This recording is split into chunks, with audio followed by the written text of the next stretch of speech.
দুর্গাপুরের কল্পতরু মেলার দখল নিয়ে কয়েকদিন ধরেই তুঙ্গে রয়েছে তৃণমূলের গোষ্ঠীদ্বন্দ্ব। সম্প্রতি স্টল বন্টনের অস্থায়ী কার্যালয়ের টেবিল উল্টে মেলা কমিটিকে এলাকা ছাড়া করা হয়েছিল 31 নম্বর ও 39 নম্বর ওয়ার্ডের তৃণমূলের দুই সভাপতির উপস্থিতিতে। যারা এই তাণ্ডব করছে তারা এলাকার সমাজবিরোধী বলেও সোমবার সাংবাদিক বৈঠক করে সাফ জানিয়ে দিয়েছিলেন মেলা কমিটির কোষাধ্যক্ষ দীপঙ্কর লাহা। তার একদিন পরেই মঙ্গলবার ধুমধামের সাথে কল্পতরু মেলার খুঁটি পুজো হয়, আর সেই রাতেই অস্থায়ী কার্যালয়ে জ্বলে গেল আগুন। ছড়িয়ে ছিটিয়ে পুড়ে চেয়ার টেবিল, ছেঁড়া হয়েছে ব্যানার সহ প্যান্ডেলের ত্রিপল। প্যান্ডেলের বাইরে চেয়ারে জ্বলছে আগুন, যাকে ঘিরেই গোষ্ঠীদ্বন্দ্বের বিষয়টি আরো ঘনীভূত হচ্ছে।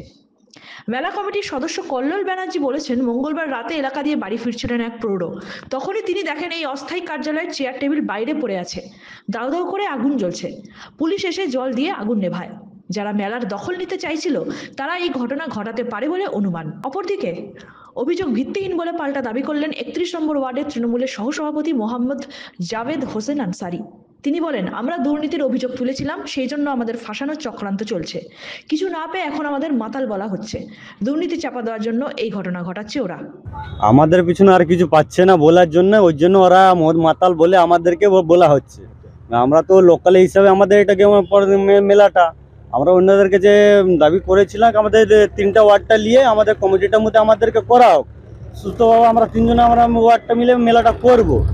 মেলার উদ্ঘাটন যে ওরা করেছে সেটা আমাদের তো লোকাল কোনো ছেলে নাই, আমাদের কোনো ডাকা হয় না, কোনো কিছু বলা হয় না।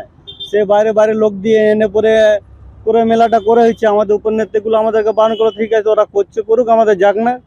তারা ওরা নিজেদের মনে করেছে। এবার এইটা চক্রান্ত আমাদেরকে নিয়ে আমরা যে দাবিটা করেছিলাম, আমাদেরকে এই যে ব্লেম দেওয়ার চক্করে ওরা নিজেদের হতে পারে লাগিয়েছে হবে, সেটা আমরা বলতে পারছি না। এবার হতে পারে ওদের ছেলে হতে পারে, সেইখানকার যেমন যে সিসিটিভি ক্যামেরাগুলো আছে, থানার ক্যামেরাগুলো আছে, সে প্রশাসন চেক করুক, না চেক করুক, যদি আমাদের ছেলেগুলো যদি হয় তাহলে বলতে পারে। এবার দুর্গাপুর পশ্চিমের বিজেপি বিধায়ক লক্ষণ ঘড়ুই বলেন, দেখুন, দুর্গাপুরের কল্পতরু মেলা দুর্গাপুরের ঐতিহ্য, দুর্গাপুর সংস্কৃতিবান এলাকা। এই কল্পতরু মেলা দীর্ঘদিন ধরে হয়ে আসছে, তার একটা ঐতিহ্য আছে।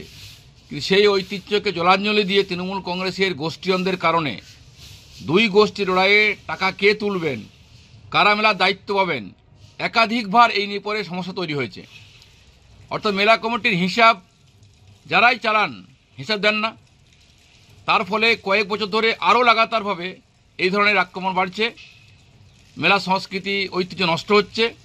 দুই গোষ্ঠী লড়াইয়ের ফলে কাজে খুঁটি পুজো হয়েছে, আগুন লাগিয়ে দেওয়া হয়েছে। কারা আগুন লাগালেন? অপর এক গোষ্ঠী, যারা দায়িত্ব পাচ্ছেন না, যারা বর্তমান চালাচ্ছেন। অভিযোগ করছে হিসেব কোথায়, হিসেব কেন দেওয়া হলো না।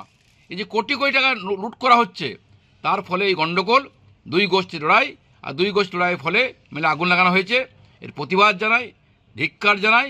মানুষকে বলবো, আগামী দিনে এই দুটো কমিটিকেই উচ্ছেদ করে দুর্গাপুরে যারা সংস্কৃতিবান আছেন, বিভিন্ন ক্লাব আছে, এনজিও আছে, সমাজসেবী সংগঠন আছে, সকলকে নিয়ে কমিটি করলে পরে এই মেলা সমস্যা দূর হবে। তা দুর্গা মানুষ শান্তিতে মেলা দেখতে পারবেন।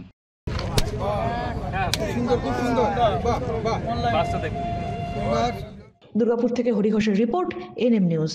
আরও খবরের আপডেট পেতে সাবস্ক্রাইব করুন আমাদের ইউটিউব চ্যানেলটি আর বেল আইকনে ক্লিক করুন নোটিফিকেশনস পেতে।